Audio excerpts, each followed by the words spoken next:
नमस्कार दोस्तों, स्वागत है आप सभी का जागृति क्लासेज के ऑनलाइन प्रोग्राम में।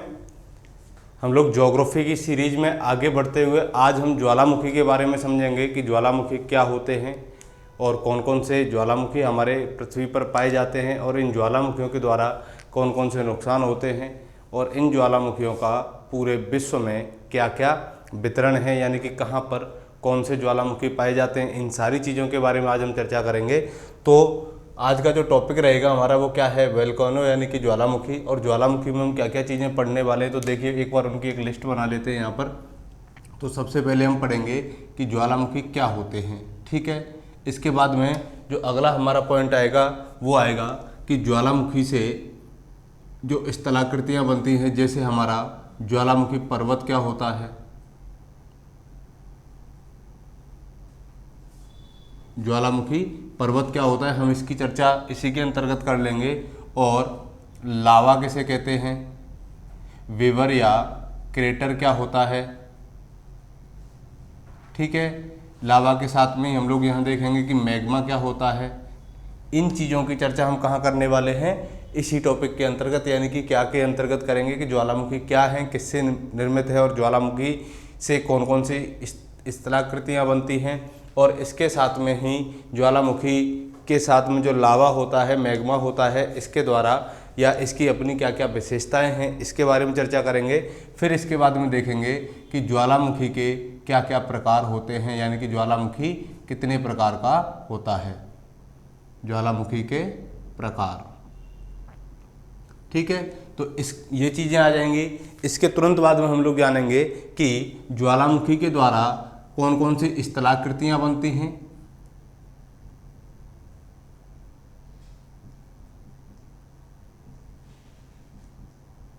और जो सबसे अंत में रह जाएगा वो रह जाएगा हमारा इसका वैश्विक वितरण, कि ज्वालामुखी का वैश्विक वितरण क्या है, कहाँ कहाँ पर ज्वालामुखी सबसे ज़्यादा श्रृंखला में पाए जाते हैं। तो इस टॉपिक को हम दो भागों में डिवाइड करके पढ़ने वाले हैं। तो आज का जो हमारा टॉपिक रहेगा कहाँ तक रहेगा, ज्वालामुखी के प्रकार तक रहेगा, टाइप्स ऑफ वोल्केनो तक रहेगा। तो सबसे पहला जो इसमें हमारा पॉइंट है वो क्या है, ज्वालामुखी क्या होते हैं। तो देखिए, इसको समझने से पहले हमें यहाँ एक डायग्राम को समझना होगा बहुत अच्छे तरीके से, और उस डायग्राम की सहायता से आपका ये टॉपिक पूरा क्लियर हो जाएगा कि ज्वालामुखी क्या होते हैं। और उस डायग्राम को अगर एक बार समझ गए तो ज्वालामुखी से संबंधित जितने भी टिपिकल वर्ड्स हैं, जैसे लावा हो गया, मैग्मा हो गया, ज्वालामुखी पर्वत हो गए, इन सारी चीज़ों को आप क्या कर सकते हो, एक बार में ही समझ जाओगे। जिससे क्या हो जाएगा कि ज्वालामुखी से रिलेटेड जितने भी क्वेश्चन अभी तक एग्जाम में पूछे गए हैं या पूछे जाने की जो संभावना है वो सारी किससे क्लियर हो जाएंगी, उस डायग्राम से क्लियर हो जाएंगी, ठीक है। तो जितने भी फैक्ट्स वगैरह बनेंगे हमारे वो सारे किससे क्लियर हो जाएंगे। इसमें हमारा एक पॉइंट और रह जाएगा कि ज्वालामुखी से कौन कौन से पदार्थ निकलते हैं ना।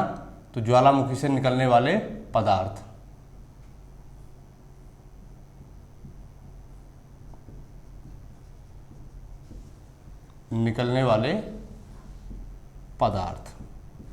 इनके बारे में भी चर्चा करेंगे। तो देखिए, सबसे पहले हम उस डायग्राम को बना लेते हैं यहाँ पर एक बार।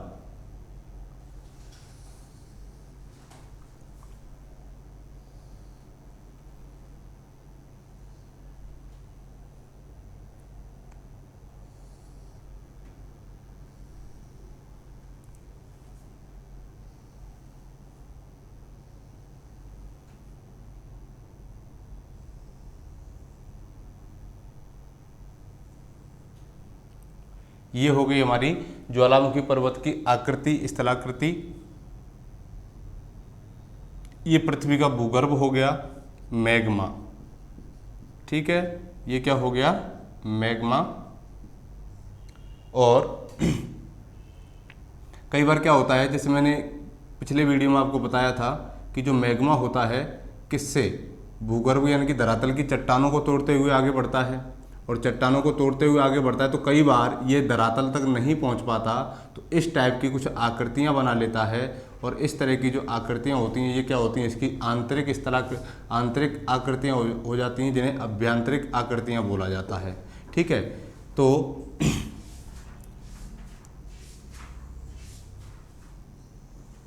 ये इस टाइप से हमारे ज्वालामुखी पर्वत की क्या होती है, संरचना होती है।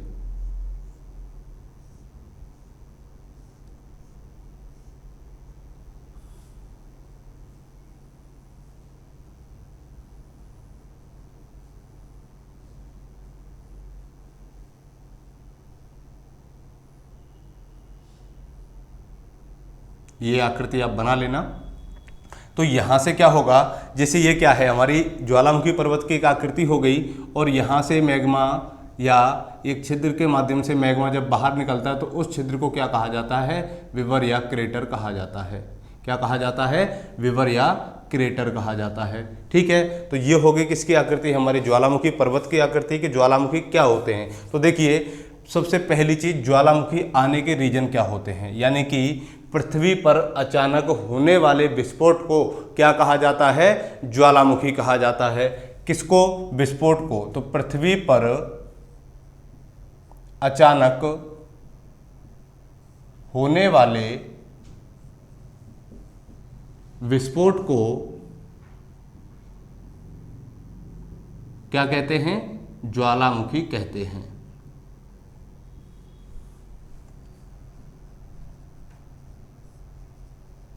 ठीक है, तो ये विस्फोट कब होगा, तो यहां एक बात याद रखना कि हमारा एक टॉपिक आता है भू संचलन, और भू संचलन के अंतर्गत दो बल कार्य करते हैं, एक करता है अंतर्जात बल कार्य और एक करता है बहिर्जात बल। यानी कि पृथ्वी के आंतरिक भाग में क्या होती है, कुछ हलचल होती है, उस हलचल के कारण जब पृथ्वी के भूगर्भ का मैग्मा क्या होता है, बाहर आने लगता है, धरातल पर आने लगता है, तो क्या होगा, एक विस्फोट होगा। इसी को क्या कहा जाता है, ज्वालामुखी कहा जाता है। अब इस ज्वालामुखी से यानी कि भूपटल में क्या होते हैं, अचानक विस्फोट होते हैं, और विस्फोट के साथ में कुछ चीजें बाहर निकलती हैं, यानी कि इसके द्वारा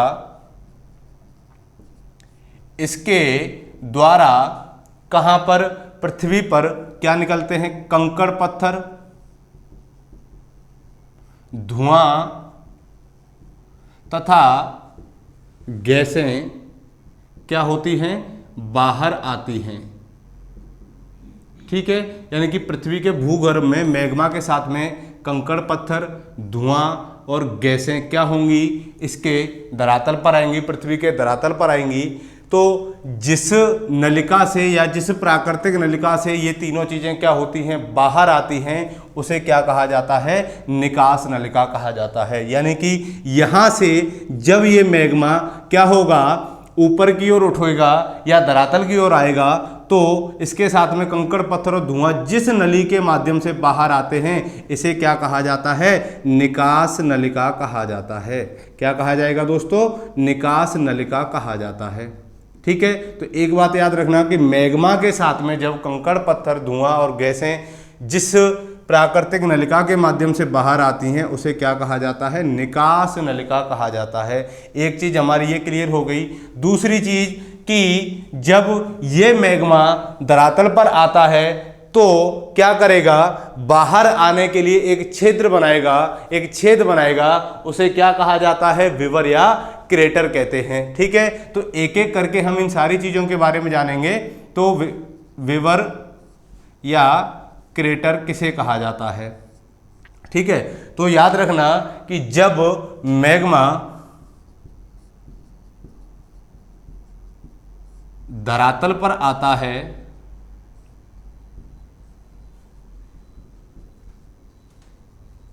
तो एक छिद्र का निर्माण करता है,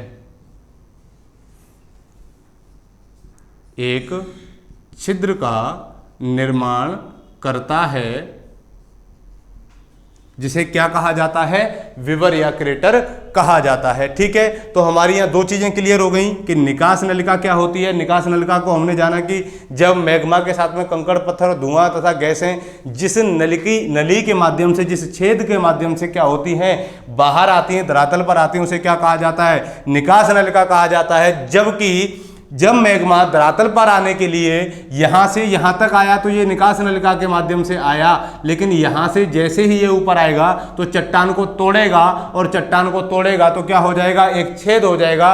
उसी को क्या कहा जाता है, विवर या क्रेटर कहा जाता है। तो ये दो कॉन्सेप्ट हमारे क्लियर हो गए। दूसरी चीज आती है कि ज्वालामुखी पर्वत क्या होता है, ज्वालामुखी पर्वत किसे कहते हैं। ठीक है, अगला कॉन्सेप्ट क्या हो गया हमारा, ज्वालामुखी पर्वत का, कि ज्वालामुखी पर्वत किसे कहेंगे। तो आप यहां याद कर सकते हैं कि जब मैग्मा बाहर आता है और बाहर आने के बाद में अपने आसपास क्या होने लगता है, एकत्रित होने लगता है। यानी कि जब मैग्मा धरातल पर आएगा, धरातल पर आने के बाद यह ठंडा होगा और ठंडा होने के बाद में यह अपने आसपास एकत्रित हो जाएगा और अपने आसपास एकत्रित होने के बाद में जिस स्थलाकृति का निर्माण करेगा उसे क्या कहा जाएगा? ज्वालामुखी पर्वत कहा जाएगा। ठीक है, तो आप यहां क्या याद रखते हैं कि जब मैग्मा धरातल पर एकत्रित होकर शंकु के आकार की, किस टाइप की? शंकु के आकार की। तो शंकु का आकार किस तरीके का होता है? इस तरीके का होता है। अर्थात यहां से मैग्मा बाहर आया और यहां से निकल के यहां एकत्रित हो जाएगा, तो ये किस प्रकार की आकृति बन जाएगी? शंकु के आकार की आकृति बन जाएगी। शंकु के आकार की आकृति का निर्माण करता है, उसे क्या कहा जाता है? ज्वालामुखी पर्वत कहा जाता है, वोल्केनिक माउंटेन कहा जाता है। ठीक है, तो यहाँ ये दो तीन चीजें हमारी क्लियर हो गई। अब एक बात आती है कि मैग्मा किसे कहते हैं। ये मैग्मा जो है, मैग्मा क्या है? तो पिछले वीडियो में हम चर्चा कर चुके हैं कि पृथ्वी के भूगर्भ में पाया जाने वाला तरल गर्म पदार्थ जिसका तापमान 800 डिग्री सेल्सियस से 1200 डिग्री सेल्सियस के मध्य होता है, उसे क्या कहा जाता है? मैग्मा कहा जाता है। ठीक है, क्या डेफिनेशन होगी कि पृथ्वी के भूगर्भ में, मैग्मा की डेफिनेशन भी यहां लिख लेते हैं कि पृथ्वी के भूगर्भ में पाया जाने वाला तरल व गर्म पदार्थ क्या कहलाता है? मैग्मा कहलाता है। जो इसका जो तापमान होगा वो कितना होगा? 800 डिग्री सेल्सियस से 1200 डिग्री सेल्सियस के मध्य होगा। क्या कहलाएगा? मैग्मा कहलाएगा। अब जो अगली हमारी डेफिनेशन बची कि सर मैग्मा और लावा क्या है? साथ साथ हैं, समझ में नहीं आता कि मैग्मा क्या होता है, लावा क्या होता है, बात तो एक ही है। तो यहां हमें एक चीज याद रखनी है, इन दोनों में छोटा सा अंतर है। देखिए, जब तक ये तरल पदार्थ, कौन सा? मैग्मा, यानी कि जब तक गर्म तरल पदार्थ पृथ्वी के भूगर्भ में होता है तो हम उसे क्या कहते हैं? मैग्मा कहते हैं। लेकिन जैसे ही ये मैग्मा पृथ्वी के धरातल पर आएगा तो इस मैग्मा में जो जलवाष्प होगी, जो गैसें होंगी, जो धुआं होगा, वो क्या होगा? वायुमंडल में उड़ जाएगा और वायुमंडल में उड़ने के बाद में यही मैग्मा फिर क्या कहलाता है? लावा कहलाता है। बात समझ में आई यहां तक कि मैग्मा और लावा में अंतर क्या है? मैग्मा किसे कहेंगे कि पृथ्वी के भूगर्भ में पाया जाने वाला तरल व गर्म पदार्थ क्या कहलाता है? मैग्मा कहलाता है। तो जब मैग्मा होगा तो इसमें क्या होंगी? गैसें होंगी, ठीक है, धुआं भी होगा। ठीक, दूसरी चीज, अब जब ये मैग्मा धरातल पर आ जाएगा तो धरातल पर जैसे ही ये मैग्मा आएगा तब क्या होगा कि इसके अंदर, यानी कि इसमें उपस्थित गैसें और जलवाष्प जब वायुमंडल में विलीन हो जाती हैं तब ये धीरे धीरे क्या होगा? ठंडा होगा, इसका टेम्परेचर कम होगा, तो उसे क्या कहा जाएगा? लावा कहा जाएगा। यहां तक बात समझ में आई? ठीक है, तो इसकी और भी आसान परिभाषा, और भी आसान डेफिनेशन आपको समझनी है तो क्या समझ सकते हो कि जब मैग्मा धरातल पर आकर के ठंडा होकर जमने लगता है उसे क्या कहा जाता है? लावा कहा जाता है। ठीक है, तो हमारे ये 2-3 पॉइंट क्लियर हो गए होंगे यहाँ पर। ठीक, अब आती है बात किसकी कि ज्वालामुखी से कौन कौन से पदार्थ निकलते हैं। तो ज्वालामुखी से निकलने वाले पदार्थों के बारे में चर्चा करते हैं। सबसे पहले हमने क्या जाना कि ज्वालामुखी कहते किसे हैं? तो पृथ्वी पर अचानक होने वाले विस्फोट को क्या कहा जाता है? ज्वालामुखी कहा जाता है। तो इन विस्फोटों का कारण क्या है? अगर आपसे कारण पूछा जाए कि बताइए कि ज्वालामुखी आने का जो कारण है वो कैसा है? आकस्मिक कारण है, यानी कि पृथ्वी के अंदर कुछ ऐसे बल काम कर रहे हैं जो आकस्मिक, यानी कि अचानक उत्पन्न हो जाते हैं। तो उसकी वजह से, यानी कि आकस्मिक बल के कारण क्या होता है? ज्वालामुखी और भूकंप की उत्पत्ति होती है। ठीक है, तो जो आकस्मिक बल है ये किस प्रकार का बल है आपको यहाँ पे ये भी याद रखना है। तो अंतर्जात बलों के कारण, यानी अंतर्जात उन्हें बोलते हैं जो पृथ्वी के भूगर्भ में काम करते हैं। तो अंतर्जात बलों के कारण पृथ्वी के भूगर्भ में होने वाले आकस्मिक परिवर्तन के कारण भूकंप और ज्वालामुखी की क्या होती है, उत्पत्ति होती है, जिसके कारण पृथ्वी के धरातल पर अचानक विस्फोट होता है, उसे क्या कहा जाएगा, ज्वालामुखी कहा जाता है, जिसके साथ में पृथ्वी के भूगर्भ के कंकड़ पत्थर, धुआं और गैसें धरातल पर आकर के वायुमंडल में विलीन हो जाती हैं। दूसरी चीज कि जिस निकास नलिका यानी कि जिस प्राकृतिक नली के माध्यम से ये पदार्थ पृथ्वी के धरातल पर आते हैं उसे निकास नलिका कहा जाता है। अब जब मैग्मा धरातल पर आकर के एक छिद्र का निर्माण करेगा तो उसे विवर या क्रेटर कहा जाता है। ठीक है, ज्वालामुखी अगर पर्वत की परिभाषा पूछी जाए तो इतना सा याद रखना कि जब लावा या मैग्मा शंकु के आकार की आकृति बना दे, यानी कि एक ऐसा पर्वत जिसकी ढाल क्या हो, तीव्र हो। ठीक है, ढाल तीव्र होगी तो ढाल के आकार का मतलब जैसे मान लो यहाँ से ज्वालामुखी फटा, यहाँ से ज्वालामुखी फटा तो धीरे धीरे ये लावा क्या हो जाएगा, यहाँ एकत्रित हो जाएगा और यहाँ एकत्रित हो जाएगा तो ये आकृति धीरे धीरे इधर की ओर तो कम होती चली जाएगी, इधर चौड़ी होती चली जाएगी। तो इसका मतलब क्या है कि एक शंकु के आकार की आकृति का निर्माण किया, जिसे हम क्या कहते हैं, ज्वालामुखी पर्वत कहते हैं। अगला जो हमारा पॉइंट है वो क्या है कि ज्वालामुखी से कौन कौन से पदार्थ बाहर निकलते हैं। ठीक, चलिए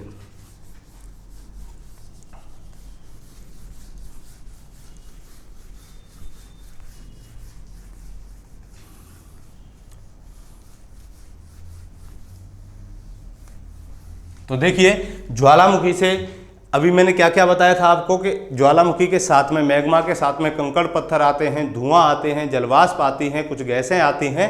तो वही तत्व क्या है, वही पदार्थ क्या होंगे, इससे बाहर निकलेंगे। तो हम इनको 3 भागों में डिवाइड कर लेते हैं। एक तो कि इससे ठोस पदार्थ कौन कौन से निकलेंगे। ठीक है, पहला पॉइंट क्या हो जाएगा कि ज्वालामुखी से कौन कौन से ठोस पदार्थ निकलते हैं। दूसरा पॉइंट हो जाएगा कि ज्वालामुखी से तरल या द्रव पदार्थ कौन कौन से निकलते हैं। और अंतिम पॉइंट हो जाएगा कि इससे कौन कौन सी गैसें बाहर आती हैं। ठीक है, तो ये हमारे 3 पदार्थ हैं जो ज्वालामुखी क्रिया में पृथ्वी के भूगर्भ से धरातल पर आते हैं। तो देखिए, ठोस पदार्थ की अगर हम बात कर रहे हैं यहाँ पर, तो ठोस पदार्थ में जब ये मैग्मा धरातल पर आएगा तो जब इन चट्टानों को तोड़ते हुए, यानी कि जिन चट्टानों को ये तोड़ते हुए ऊपर ले जाएगा तो वो क्या है, कंकड़ पत्थर का रूप धारण कर लेंगे। उन्हीं को क्या कहा जाएगा, ठोस पदार्थ कहा जाएगा। ठीक है, तो ठोस पदार्थ के रूप में यहां से क्या निकला, कंकड़ पत्थर निकले। दूसरी बात है कि तरल पदार्थ, तो मैग्मा क्या है, अपने आप में एक तरल पदार्थ है। तो मैग्मा क्या हो जाएगा, तरल पदार्थ हो जाएगा मैग्मा। ठीक है, जब मैग्मा तरल पदार्थ है, लेकिन हमें यहाँ ये देखना है कि इसका जो टेम्परेचर होगा वो कितना होगा। इसका टेम्परेचर होगा दोस्तों यहाँ 800 से 1200 डिग्री सेल्सियस। आपने देखा होगा कि ये जो मैग्मा है ये कहाँ पाया जाता है, पृथ्वी के मेंटल में पाया जाता है। पृथ्वी के मेंटल में क्रस्ट की अपेक्षा क्या होता है, तापमान, दाब और घनत्व तो दोनों ही ज़्यादा होते हैं, अधिक होते हैं। और यहाँ रेडियो एक्टिव मिनरल्स भी पाए जाते हैं, जिसकी वजह से यहाँ क्या होता है, टेम्परेचर बढ़ जाता है। इसीलिए यहाँ पाए जाने वाले जो पदार्थ हैं वो किस अवस्था में मिलेंगे आपको, तरल अवस्था में मिलेंगे। और तरल अवस्था में मिलेंगे तो यहाँ से क्या निकलेगा, मैग्मा निकलेगा। और अब दूसरी बात आती है कि इसका टेम्परेचर कितना हो गया, 800 से 1200 डिग्री सेल्सियस, लेकिन इसकी गति कितनी होगी।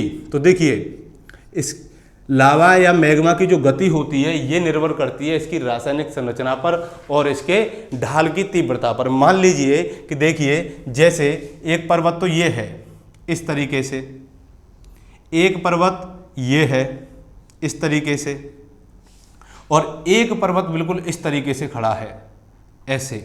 तो अगर आपसे पूछा जाए कि अगर आप यहाँ बैठे हो या यहाँ बैठे हो तो सबसे जल्दी या सबसे ज़्यादा स्पीड में किस स्थान से आओगे। तो देखिए, अगर यहाँ से ज्वालामुखी फटा और मैग्मा निकला तो यहाँ तो धीरे धीरे जाएगा, धीरे धीरे जाएगा। क्यों, क्योंकि इसकी ढाल क्या है, मंद है। ठीक है, तो ढाल क्या हो गई, इसकी मंद हो गई। अगर यहाँ से ज्वालामुखी फटता है, यहाँ से मैग्मा बाहर आता है, तो इसकी अपेक्षा जो इसकी ढाल है ये क्या है, तीव्र है। तो इसकी ढाल तीव्र है तो यहाँ इसकी अपेक्षा क्या हो जाएगा, ज्वालामुखी का जो मैग्मा है वो इससे अधिक तीव्र गति से आएगा। लेकिन खड़ी ढाल वाले जो ज्वालामुखी हैं यहाँ से अगर ज्वालामुखी विस्फोट होता है तो यहाँ से आने वाला मैग्मा क्या होगा, जल्दी ही इस ढाल पर विस्तृत हो जाएगा, फैल जाएगा। तो इन तीनों में सबसे अधिक जो गति होगी वो किसकी होगी, सीधी खड़ी ढाल की होगी। ठीक है। दूसरी बात क्या आती है कि जो मैग्मा की गति है ये किस पर निर्भर करती है, तो मैग्मा की गति इसकी रासायनिक संरचना व ढाल की तीव्रता पर, ढाल की तीव्रता पर इसकी गति क्या करेगी, निर्भर होगी, डिपेंड रहेगी। अब एक बेसिक बात कर लेते हैं कि मान लीजिए सर औसत एवरेज या सामान्यतः मैग्मा के बहने की जो दर है वो कितनी है। तो देखिए सामान्यतः जो इसकी दर है जो एनसीईआरटी की बुक्स में दी गई है वो है 15 किलोमीटर पर हावर, यानी कि 1 घंटे में 15 किलोमीटर ये क्या करता है, बहता है। लेकिन जब मान लीजिए ढाल अधिक तीव्र हो तब इसकी गति कितनी हो जाएगी, तो इसकी जो अधिकतम गति हो सकती है, तो इसकी जो अधिकतम गति होगी वो कितनी होगी, 80 किलोमीटर पर हावर। यानी कि जितनी स्पीड से आप बाइक दौड़ाते हो उतनी ही स्पीड किसकी होगी, यहाँ मैग्मा के बहने की होगी। तो ये तो बात हो गई किसकी, इसके मैग्मा के टेम्परेचर की और इसकी गति की। यहाँ अगर आपसे देखिए सवाल ये पूछा जाएगा, जैसे पीसीएस वगैरह में, आरएएस में, रीट में, फर्स्ट ग्रेड में जो क्वेश्चन पूछने का अब जो ट्रेंड बदला है वो किस तरीके से बदला है कि टॉपिक तो वही है लेकिन अगर यहाँ से सवाल निकालेगा तो देखिए किस तरीके से निकालेगा। अब क्या है कि क्वेश्चन को कथनों के रूप में देने लगा है और कथनों के रूप में जब क्वेश्चन आते हैं तो हमें ऐसा लगता है कि जैसे मान लीजिए किसी प्रश्न के 4 कथन दिए गए हैं और उन 4 कथनों में से अगर किसी स्टूडेंट को, किसी एस्पिरेंट को 2 या 3 कथन आते हैं तो उसको ये लगता है, मैंने अपने लेवल पर भी ये महसूस किया है कि जैसे हम कोई क्वेश्चन अटेम्प्ट कर रहे हैं और क्वेश्चन अटेम्प्ट कर रहे हैं तो हम देखते हैं कि 2 कथन या जो 3 कथन हमको आ रहे हैं वही सत्य हैं। क्यों, ऐसा क्यों होता है? देखिए साइकोलॉजिकल फैक्ट ये है कि जो हमको आता है हमें ये लगता है कि वही सही है, लेकिन कई बार क्या होता है कि एक आध पॉइंट एग्जामिनर इस तरीके का देता है कि हमने पढ़ा हुआ तो होता है लेकिन कॉन्फिडेंट नहीं होते, श्योर नहीं होते कि ये इसका सही आंसर हो सकता है। तो देखिए जैसे मैं एक क्वेश्चन आपको बोल के बता रहा हूँ कि बताइए निम्नलिखित में से ज्वालामुखी के संदर्भ में कौन सा कथन सत्य है। तो पहला कथन है कि ज्वालामुखी पृथ्वी के भूगर्भ में अंतर्जात बलों के कारण उत्पन्न होते हैं। दूसरा कथन है कि ज्वालामुखी क्रिया में कंकड़ पत्थर, गैसें और तरल पदार्थ बाहर आते हैं। तीसरा कथन है कि ज्वालामुखी क्रिया में जिस शंकु के आकार की आकृति का निर्माण होता है उसे ज्वालामुखी पर्वत कहते हैं।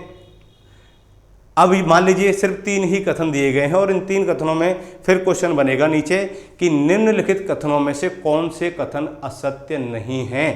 यानी कि 3 तरह के टाइप बनते हैं। एक तो डायरेक्ट पूछ लेगा, बताइए निम्न में से सत्य कथन कौन से हैं। एक पूछ लेगा असत्य कथन कौन से हैं। तो सत्य असत्य तो हम समझ गए। अब उसने पूछा कि बताइए निम्न में से असत्य कथन नहीं है। असत्य कथन जब नहीं है तब क्या कहोगे, तब वो क्या पूछ रहा है, इनडायरेक्ट रूप से सत्य पूछ रहा है। और जब वो ये पूछ ले कि बताइए निम्न में से सत्य कथन नहीं है, अब सत्य कथन नहीं है तो इसका मतलब क्या पूछ रहा है, असत्य कथन पूछ रहा है। बस क्या करेगा, क्वेश्चन की भाषा को, लैंग्वेज को थोड़ा सा तोड़ेगा मरोड़ेगा और कुछ नहीं करेगा। क्यों? क्योंकि अगर किसी टॉपिक से क्वेश्चन बनाएगा तो मैटर तो वही रहेगा, लेकिन क्या हो जाएगा, प्रश्न आने की या प्रश्न बनाने की जो भाषा है, जो लैंग्वेज है वो थोड़ी सी परिवर्तित हो जाती है। तो आजकल डायरेक्ट सवाल नहीं पूछे जा रहे हैं, क्या है, इस तरीके के क्वेश्चन आने की संभावना अब क्या है, थोड़ी थोड़ी धीरे धीरे बढ़ गई है। और देखिए ये क्यों बढ़ा है, क्योंकि अब क्या है कि कंपटीशन धीरे धीरे बढ़ता जा रहा है। तो कंपटीशन को कम करने के लिए क्या करेगा, विद्यार्थियों को तो बाहर निकालेगा नहीं, थोड़ा सा एग्जाम का लेवल बढ़ा देगा, क्वेश्चन को थोड़ा टफ कर देगा। ठीक है, और कुछ नहीं है।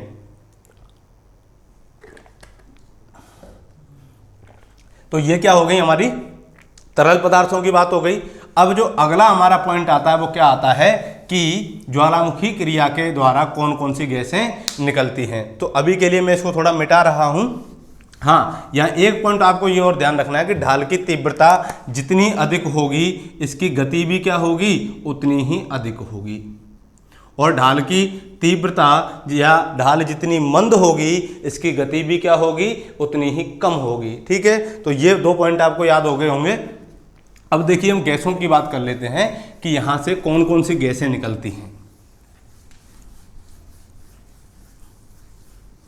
देखिए मैं गैसों को यहीं ले लेता हूं एक बार बीच में ही। तो ज्वालामुखी से विभिन्न प्रकार की गैसें निकलती हैं, कई गैसें निकलती हैं। तो हमने कोशिश की है इन गैसों को थोड़ा सा अलग अलग बांटने की कि इनमें से सामान्य गैसें कौन सी हैं। एक तो सामान्य गैसें, दूसरी है आपकी जहरीली गैसें, और तीसरा है अन्य गैसें। ठीक है, तो देखिए जो सामान्य गैसें हैं, तो सामान्य गैसों में यहां पर आ जाएगी पहली हाइड्रोजन सल्फाइड H2S, दूसरी है कार्बन डाइऑक्साइड, तो इसको क्या बोला जाता है, हाइड्रोजन सल्फाइड। तो ये किससे निकलती है, ज्वालामुखी से निकलती है। और एक है आपकी कौन सी, CO2 अर्थात कार्बन डाइऑक्साइड।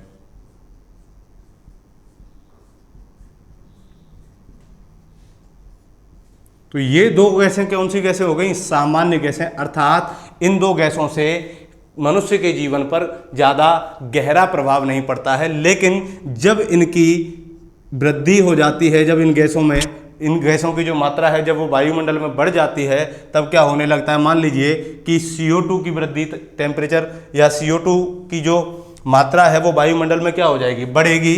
तब क्या होगा, इससे टेम्परेचर बढ़ेगा और तापमान बढ़ेगा, तो किसकी समस्या उत्पन्न हो जाएगी, ग्लोबल वार्मिंग की समस्या उत्पन्न हो जाएगी। लेकिन एक स्तर तक, एक लेवल तक अगर CO2 बनी रहे तो वो ज़्यादा हानिकारक गैस नहीं होती है। ठीक है, अगली जो हमारी गैस है वो आती है, जो नेक्स्ट गैस है, एक तो है हमारी SO2 सल्फर डाइऑक्साइड जहरीली गैसों में, और जो दूसरी गैस हो जाएगी वो हो जाएगी हमारी कार्बन मोनोऑक्साइड। तो कार्बन मोनोऑक्साइड को क्या बोलते हैं, CO बोलते हैं, कार्बन मोनोऑक्साइड। ये किस प्रकार की गैस है, जहरीली गैस है। इसके बाद में सल्फर डाइऑक्साइड SO2, ये भी किस प्रकार की गैस है, जहरीली गैस है। ठीक है, तो जहरीली गैसों में देखिए मैंने यहां इनको इसलिए डिवाइड किया है, मैं तो डायरेक्ट लिखा देता hydrogen sulphide, carbon dioxide, carbon monoxide, sulphur dioxide, ये गैसें यहां से निकलती हैं। लेकिन इनका विभाजन इसलिए किया गया कि पिछली एक परीक्षा में एक यहाँ से क्वेश्चन पूछा गया था कि बताइए कि ज्वालामुखी क्रिया में निम्न में से कौन सी जहरीली गैसें निकलती हैं। ठीक है, तो पहली बार जब वो क्वेश्चन पूछा गया तो विद्यार्थियों ने उस समय इसको कई हद तक क्या किया था, गलत किया था। लेकिन अब क्या है कि अब इनको अलग अलग तरीके से विद्यार्थी पढ़ने लग गए हैं। क्यों पढ़ने लग गए हैं कि जब वो क्वेश्चन देखते हैं तो क्वेश्चन देखने से लेवल पता चलता है कि वर्तमान में किस तरीके से सवाल पूछे जा रहे हैं। तो ये तो जहरीली गैसों की बात हो गई और ये सामान्य गैसों की। अन्य गैसों की बात करते हैं हम। एक तो है हाइड्रोक्लोरिक एसिड यानी कि HCl, हाइड्रोक्लोरिक अम्ल जिसे बोलते हैं HCl। ठीक है, अगली जो गैस होगी हमारी वो होगी अमोनियम क्लोराइड अर्थात NH4Cl, NH4Cl अमोनियम क्लोराइड।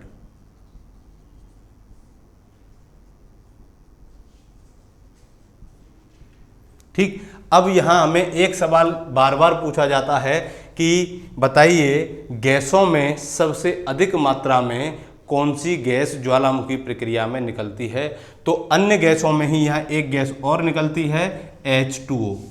किस रूप में निकलती है, भाप के रूप में। देखिए H2O किसका फॉर्मूला है, जल का फॉर्मूला है। ठीक है, तो जल का फॉर्मूला है, तो हर जल क्या है, एक पदार्थ है और प्रत्येक पदार्थ की क्या होती हैं, 3 अवस्थाएं होती हैं अपनी। एक तो होती है ठोस, एक होती है द्रव और एक होती है गैस। ठीक है, तो ठोस होने पर यही H2O फॉर्मूला, तो रासायनिक सूत्र तो इसका यही रहेगा H2O, लेकिन इसकी जो अवस्था है ये क्या हो जाएगी, परिवर्तित हो जाएगी। तो ठोस में जब परिवर्तित होगा जल तो क्या बन जाता है, बर्फ बन जाता है। यानी कि जब जल हिमांक से नीचे जल का जब तापमान चला जाता है तो वो क्या बन जाएगा, बर्फ बन जाएगा। लेकिन औसत टेम्परेचर पर, एवरेज तापमान पर ये क्या रहेगा, जल ही रहेगा। और जब इसका तापमान बढ़ा दिया जाए और तापमान बढ़ा दिया जाएगा तो यही जल किस में कन्वर्ट हो जाएगा, गैस में कन्वर्ट हो जाएगा। तो गैस में जब ये कन्वर्ट होगा तब इसको बोलते हैं भाप या वाष्प। तो जब मैग्मा इतना गर्म है कि इसका जो टेम्परेचर है वो क्या है, 1200 डिग्री सेल्सियस के आसपास है, और 1200 डिग्री सेल्सियस के आसपास है तो इसमें से जब ये गैस निकलेगी किस रूप में, जलवाष्प के रूप में। तो देखिए यहाँ से जलवाष्प क्यों निकलती है, पहले तो उसका रीजन समझेंगे कि ये मैग्मा किस अवस्था में है, तरल अवस्था में है। तरल अवस्था में इसका मतलब क्या है कि इसमें द्रव के गुण हैं, और द्रव के गुण हैं तो जैसे ही ये वायुमंडल के संपर्क में आता है, अभी तक ये गर्म रहेगा, लेकिन वायुमंडल के संपर्क में ये जैसे ही आएगा तो जो वायुमंडल का तापमान है, यहाँ का जो टेम्परेचर है वो पृथ्वी के भूगर्भ की अपेक्षा क्या है, कम है, और भूगर्भ का टेम्परेचर क्या है, अधिक है। तो आपने एक चीज़ सुनी होगी, देखी होगी, कई बार महसूस भी की होगी कि जो ऊष्मा का स्थानांतरण होता है, एनर्जी का ट्रांसफर होता है, वो किससे होता है, जहाँ अधिक ऊर्जा है वहाँ से कम ऊर्जा की ओर होता है। ठीक है, तो भूगर्भ का टेम्परेचर लगभग 1200 डिग्री सेल्सियस है, लेकिन पृथ्वी के वायुमंडल का जो एवरेज टेम्परेचर है वो कितना रहता है, 25 से 30 डिग्री सेल्सियस के मध्य में रहता है, इतना कम टेम्परेचर रहता है। तो जब कोई गर्म चीज़ इतनी ठंडी चीज़ के संपर्क में आती है, जैसे आपने देखा होगा कि जैसे ही हमारी जो मम्मी लोग हैं वो क्या करती हैं, खाना बनाने के बाद में गाँव में क्या होता है कि तवे को तुरंत कहाँ ले आते हैं, धोने के लिए ले आते हैं, और उस पर जैसे ही पानी के छींटे मारते हैं तो वो पानी क्या हो जाता है, भाप बन के ऊपर उड़ जाता है। तो जब ये मैग्मा धरातल पर आएगा और वायुमंडल के संपर्क में आएगा तब क्या हो जाएगा कि ये तो इसकी अपेक्षा क्या हो जाएगा, बहुत अधिक ठंडा हो जाएगा। जब इसके संपर्क में आएगा तो इसमें जो गैसेज होंगी वो क्या हो जाएंगी, वायुमंडल में उड़ जाएंगी। किस रूप में उड़ेंगी, जो इसका तरल अवस्था होगी वो किस रूप में उड़ जाएगी, भाप के रूप में वायुमंडल में उड़ जाएगी। और भाप के रूप में जब वायुमंडल में उड़ जाएगी तो धीरे धीरे धीरे धीरे यही मैग्मा फिर क्या होगा, ठोस हो जाएगा, और ठोस होने के बाद में किसका निर्माण करेगा, लावा का निर्माण करेगा, एक चट्टान का निर्माण करेगा। तो लावा के ठोस होने के बाद में जिस प्रकार की चट्टान का निर्माण होता है दोस्तों, उसे बोला जाता है आग्नेय चट्टान, इग्नियस रॉक्स। ठीक है, तो अभी अगला जो टॉपिक हमारा रहेगा ज्वालामुखी के बाद में वो यही है, चट्टानें कि रॉक्स क्या होती हैं, किस प्रकार से इनकी संरचना बनी होती है। ठीक है, तो ये चीज़ समझ में आ गई कि जलवाष्प इससे क्यों निकलेगी, क्योंकि ये तरल पदार्थ है, और जब कम तापमान वाले क्षेत्र में जब ये जाता है तो इसकी जो तरल अवस्था है वो किस में परिवर्तित होगी, धीरे धीरे ठोस में परिवर्तित हो जाएगी। इसलिए इसकी जो तरलता है वो वाष्प बन करके कहाँ उड़ जाती है, वायुमंडल में उड़ जाती है। तो हमारा जो सवाल था वो ये था कि गैसों में सर्वाधिक मात्रा में ज्वालामुखी प्रक्रिया में कौन सी गैस निकलती है। तो H2O भी क्या है, एक गैस है, कौन सी अवस्था में, भाप वाली अवस्था में। ठीक है, तो अगर ये पूछा जाए कि बताइए कौन सी गैस सर्वाधिक मात्रा में निकलती है, तब आपको क्या आंसर देना है, जलवाष्प देना है। कितनी निकलती है, अब बात करते हैं यहाँ पर। तो देखिए लगभग 60 से 90%, कितनी, 60 से 90% गैसों में, यानी कि इन सभी गैसों की अगर पूरा एक वो बना लिया जाए समूह, तो उन समूहों का लगभग कितना, 60 से 90% क्या होती है, केवल जलवाष्प होती है। तो देखिए जब यहाँ से जलवाष्प जाएगी तो धीरे धीरे जलवाष्प ही क्या करती है, बादलों का निर्माण करती है। क्यों करती है, क्योंकि बादलों में जो जलवाष्प होती है उसमें क्या होती है, धुआं होता है। ठीक है, धूल के कण होते हैं और पानी के कण होते हैं। तो ये क्या करेगी, यहाँ पर बादलों का निर्माण करेगी, और बादलों का जब निर्माण करेगी ये संघनित हो जाएगी ऊपर जा करके, तो बहुत तेज गति से क्या होगी, वर्षा होगी। तो जो बहुत तेज गति से वर्षा होती है उसे मूसलाधार वर्षा कहते हैं। कैसी वर्षा कहते हैं, मूसलाधार वर्षा कहते हैं। तो अब अगला हमारा जो पॉइंट आता है वो ये आता है कि ये जो वर्षा होगी इसका जल मीठा होगा, खारा होगा, अम्लीय होगा, क्षारीय होगा। तो यहाँ जो वर्षा का जल होगा वो कैसा होगा, अम्लीय होगा। इसीलिए ज्वालामुखी, यानी कि जहाँ सक्रिय ज्वालामुखी पाए जाते हैं, तो इन ज्वालामुखी पर्वतों के ऊपर जो वर्षा होती है वो किस प्रकार की वर्षा होगी, अम्लीय वर्षा होगी। यहाँ तक ये पॉइंट मेरे हिसाब से आपको बहुत अच्छे तरीके से समझ में आ गया होगा। ठीक है, तो ये हो गए क्या कि ज्वालामुखी से कौन कौन से पदार्थ हमारे निकलते हैं। तो इनको बहुत अच्छे से याद रखना दोस्तों, एक बार इसका अच्छे से स्क्रीनशॉट ले लीजिए। कई बार यहाँ से सीधे सीधे क्वेश्चन एग्जाम में आपको देखने को मिल जाएंगे। जब आपको एग्जाम में ऐसे सवाल मिलते हैं जो आपको आते हैं तो आप सोचते हो कि सर एग्जाम का जो लेवल था वो बहुत ही आसान था, लेकिन जब ऐसे क्वेश्चन आ जाएं जो आपको नहीं आते हैं तब क्या हो जाता है, एग्जाम का लेवल हार्ड हो जाता है। ऐसा क्यों है? ऐसा लगता है, हर विद्यार्थी को ऐसा लगता है कि जब उसको आते हुए सवाल जब पेपर में आ जाते हैं तो वो सोचता है कि बहुत आसान पेपर आया है, लेकिन जो चीज़ उसने पढ़ी नहीं है, जो चीज़ उसने समझी नहीं है और वो क्वेश्चन आ जाए तब वो क्या सोचता है कि पेपर बहुत हार्ड आया था। ठीक है, तो ये सब किस पर डिपेंड करता है? अपनी अपनी स्टडी पर डिपेंड करता है। तो बहुत अच्छे से यहाँ से कई बार सीधे सवाल पूछ लेगा। तो जो सल्फर डाइऑक्साइड का जो फॉर्मूला होता है वो भी यहाँ आप नोट कर लेना। SO2 CO किसका फॉर्मूला है? वो कार्बन मोनोऑक्साइड का, और NH4Cl किसका हो गया? अमोनियम क्लोराइड का। तो अमोनियम क्लोराइड को क्या कहा जाता है? नौसादर भी कहा जाता है। क्या कहा जाता है? नौसादर भी कहा जाता है। अब देखो एक चीज याद रखना, नौसादर जो है ये क्या है? एक धातु है। क्या है? एक धातु है। तो लेकिन जब ये एक गर्म पदार्थ के साथ में बाहर निकलेगी, ये बात ध्यान रखना, ठोस धातु होती है नौसादर, लेकिन जब ये गर्म पदार्थ के साथ में बाहर निकलेगी, इसके संपर्क में रहेगी, तब ये धातु क्या बन जाती है? गैस बन जाती है। ठीक है, तो जो गर्म पदार्थ था वो क्या था? मैग्मा था। तो यहां पर इसको हम किस रूप में ले रहे हैं? गैस के रूप में ले रहे हैं। क्यों? क्योंकि मैग्मा के साथ में बाहर आ रही हो, मैग्मा के साथ में जब ये बाहर आएगी तब क्या होगा? इसका जो रूप है, इसकी जो अवस्था है वो परिवर्तित हो जाएगी और वो किस में चली जाएगी? गैसीय अवस्था में चली जाएगी। जिस प्रकार से जल की जो अवस्था है वो किस में चली जाती है? भाप या गैस में चली जाती है। ठीक है, तो ये हो गए हमारे निकलने वाले पदार्थ। अब हम बात करते हैं इनके प्रकारों की, कि ज्वालामुखी के जो प्रकार हैं, ज्वालामुखी कितने प्रकार का होता है और किस आधार पर ज्वालामुखी के टाइप्स को डिवाइड किया गया है, विभाजित किया गया है कि कितने प्रकार के ज्वालामुखी होते हैं।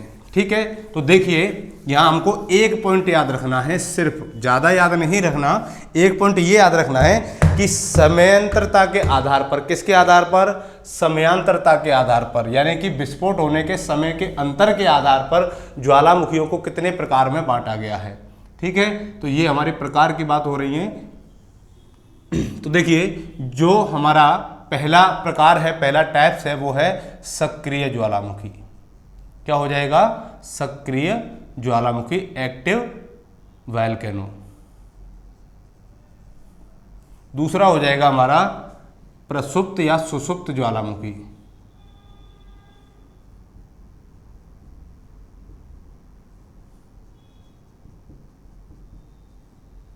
और जो तीसरा टाइप है हमारा वो हो जाएगा विलुप्त या निष्क्रिय ज्वालामुखी।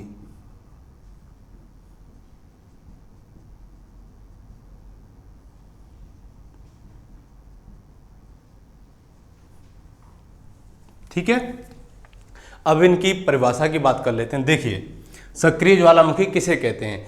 तो जो सक्रिय ज्वालामुखी उसे कहेंगे कि ऐसे ज्वालामुखी जिनमें हमेशा विस्फोट होता रहता है या हमेशा उद्गार होता रहता है और जिनका मुंह हमेशा खुला रहेगा, इस तरीके के जो ज्वालामुखी होंगे वो कैसे होंगे? सक्रिय ज्वालामुखी होंगे। तो पहला पॉइंट हमारा क्या बन जाएगा कि ऐसे ज्वालामुखी जिनमें प्राय विस्फोट होते रहते हैं और इनका जो मुंह है वो क्या रहता है? खुला रहता है।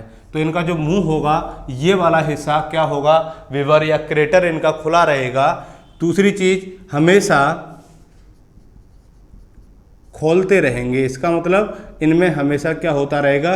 उद्गार होता रहेगा। तो इस प्रकार के जो हमारे ज्वालामुखी होंगे वो क्या कहलाते हैं? सक्रिय ज्वालामुखी कहलाते हैं।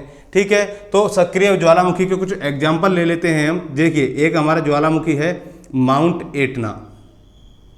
ये किस प्रकार का ज्वालामुखी है? सक्रिय ज्वालामुखी है, जो कहाँ पाया जाता है? इटली में पाया जाता है। ठीक है, दूसरा है हमारा स्ट्राम्बोली।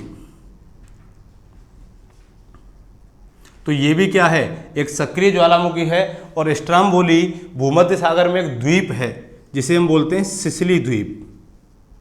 ठीक है, तो ये कहाँ स्थित है? सिसिली द्वीप पर स्थित है। कहाँ पर? भूमध्य सागर में। तो यहां से कई बार सवाल पूछा गया कि बताइए भूमध्य सागर का प्रकाश स्तंभ किसे कहा जाता है। तो देखिए दोस्तों, सिसिली द्वीप समूह जो है भूमध्य सागर के मध्य में स्थित है, और इसके मध्य में स्थित होने के कारण यहाँ क्या रहता है, हमेशा उद्गार होता रहता है, और हमेशा उद्गार होता रहता है। तो रात के समय में जब इसको देखा जाए तब क्या होगा, ऐसा लगता है कि जैसे बीच समंदर में एक मोमबत्ती जल रही हो। इसीलिए इसे क्या कहा जाता है, भूमध्य सागर का प्रकाश स्तंभ कहा जाता है। क्या कहा जाएगा, भूमध्य सागर का प्रकाश स्तंभ कहा जाता है। यहाँ से कई बार सवाल पूछा गया, याद रखना, या तो ये पूछेगा कि बताइए भूमध्य सागर का प्रकाश स्तंभ किसे कहा जाता है, तो स्ट्राम्बोली को कहा जाता है। ये कहाँ स्थित है, या तो ऑप्शन में सिसिली द्वीप आएगा या ऑप्शन में भूमध्य सागर आएगा। ठीक है, ये दो चीजें क्लियर हुई। एक हमारा जो सबसे सक्रिय ज्वालामुखी पर्वत है संसार का, ठीक है, तो संसार का सबसे सक्रिय ज्वालामुखी कौन सा है, तो आपने माउंट किलायू का नाम सुना होगा, माउंट किलायू। तो जो माउंट किलायू है ये कहाँ पर है, तो देखिए प्रशांत महासागर में या अमेरिका के पश्चिमी तट पर, पश्चिम से थोड़ी दूरी पर है, कौन सा, हवाई द्वीप। तो ये प्रशांत महासागर के हवाई द्वीप में पाया जाता है, जो संसार का सर्वाधिक सक्रिय ज्वालामुखी है। कैसा है, सर्वाधिक सक्रिय ज्वालामुखी।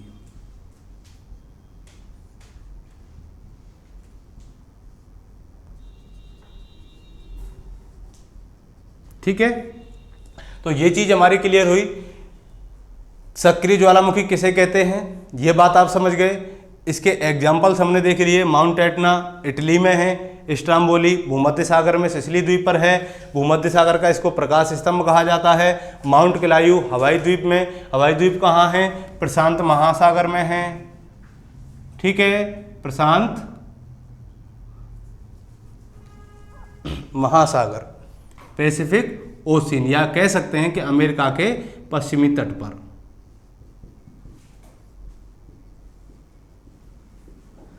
ठीक, और माउंट किलायू क्या है, संसार का सर्वाधिक सक्रिय ज्वालामुखी है। तो ये चीजें आप यहां पर समझ गए होंगे।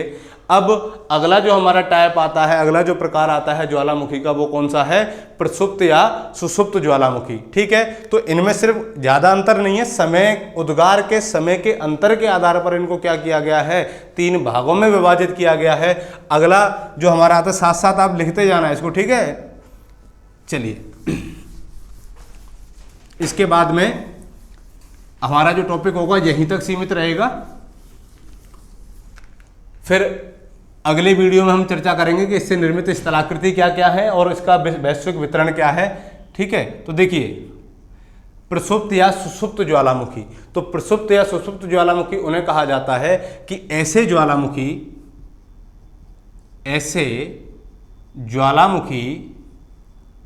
जिनमें दीर्घ काल से, यानी कि लंबे समय से कोई विस्फोट नहीं हुआ है, लेकिन भविष्य में विस्फोट होने की संभावना है, लेकिन भविष्य में विस्फोट होने की संभावना है।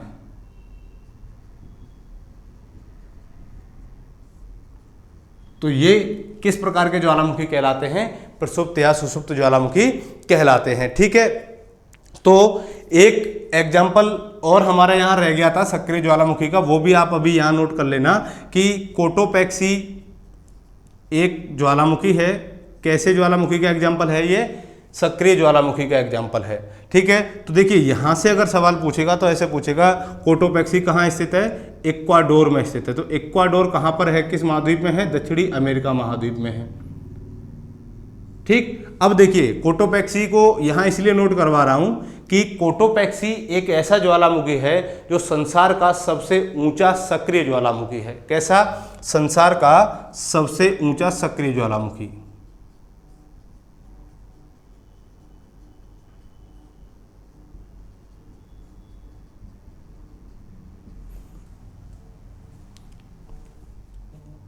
ठीक है, तो देखिए संसार का सबसे ऊंचा सक्रिय ज्वालामुखी कौन सा हो गया, कोटोपैक्सी हो गया। अब यहां से जो प्रश्न आएगा वो किस तरीके से आएगा कि या तो आपसे यह पूछेगा कि संसार का सर्वाधिक सक्रिय ज्वालामुखी कौन सा है, तब आपको क्या आंसर बताना है कि संसार का सर्वाधिक सक्रिय ज्वालामुखी क्या हो जाएगा, माउंट किलायू हो जाएगा।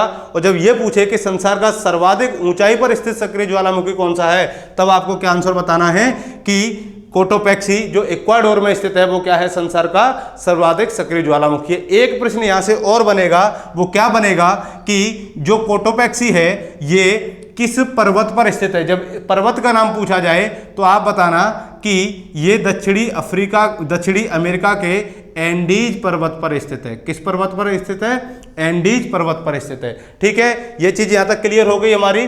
अगला जो हमारा पॉइंट चल रहा था क्या, प्रसुप्त ज्वालामुखी का, तो अब इसके कुछ एग्जाम्पल्स बचे हैं, उन एग्जाम्पल्स की चर्चा कर लेते हैं। तो इसका जो इटली में एक और है माउंट वेसुवियस, तो वेसुवियस किस तरीके का ज्वालामुखी है, प्रसुप्त ज्वालामुखी है। कहां पर स्थित है, इटली में स्थित है। ठीक है, अगला आएगा हमारा जापान का फ्यूजियामा। क्या आ जाएगा, तो फ्यूजियामा कहां स्थित है, जापान में स्थित है। ठीक है, तो ये दो चीजें हमारी क्लियर हो गई। और एक और है हमारा क्राकाटोआ, जो जावा सुमात्रा में स्थित है।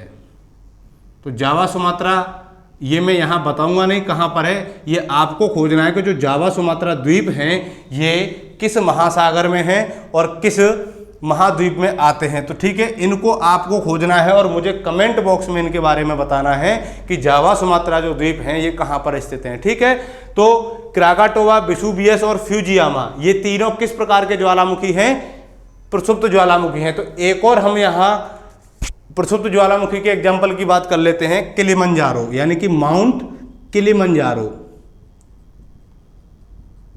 ये अफ्रीका के तंजानिया में स्थित है।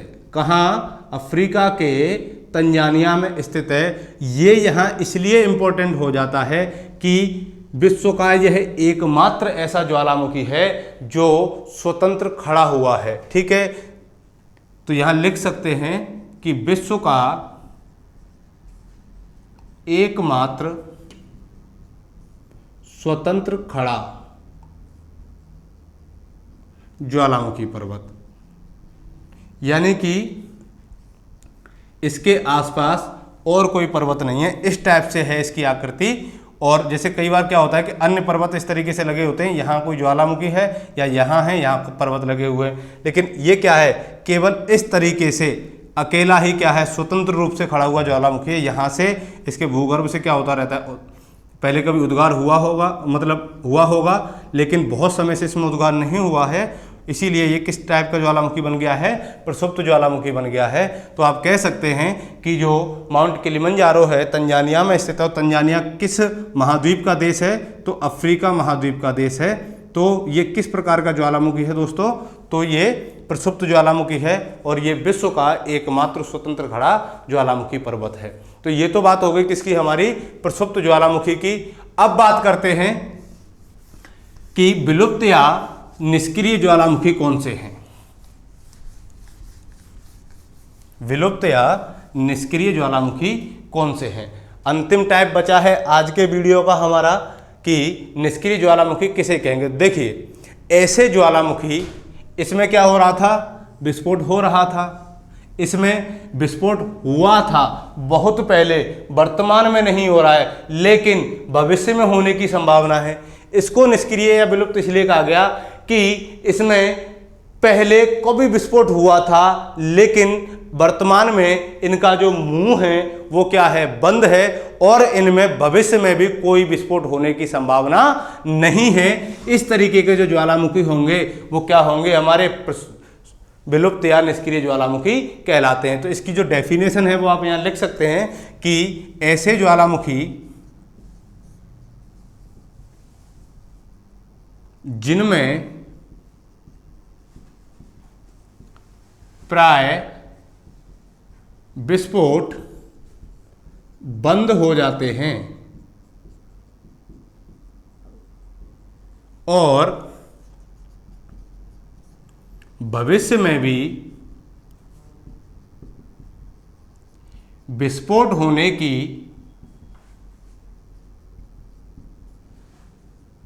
संभावना समाप्त हो जाती है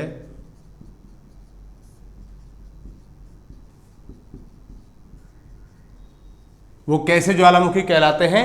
विलुप्त या निष्क्रिय ज्वालामुखी कहलाते हैं। तो यहाँ हम इसके कुछ एग्जाम्पल्स लिख लेते हैं। तो देखिए, म्यांमार में एक ज्वालामुखी है माउंट पोपा।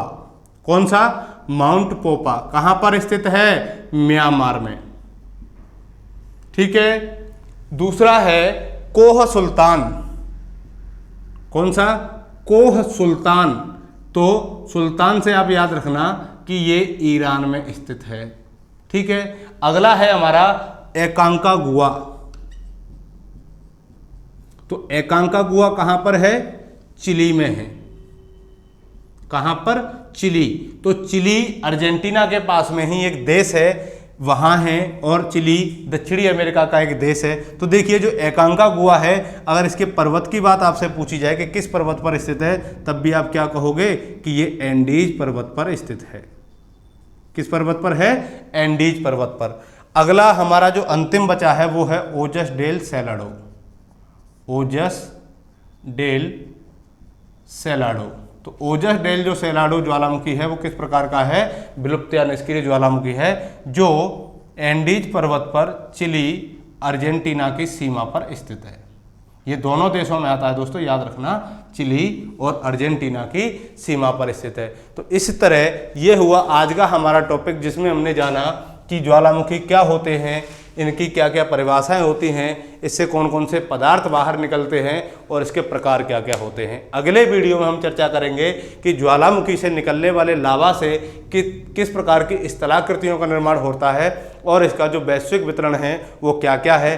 तब तक के लिए आप हमें, कोई भी आपका सवाल हो वो हमें कमेंट बॉक्स में जाकर के बता सकते हैं। और मैंने अभी आपको एक सवाल दिया था कि ये बताना है आपको जावा सुमात्रा किस महाद्वीप में आते हैं और किस महासागर में स्थित हैं।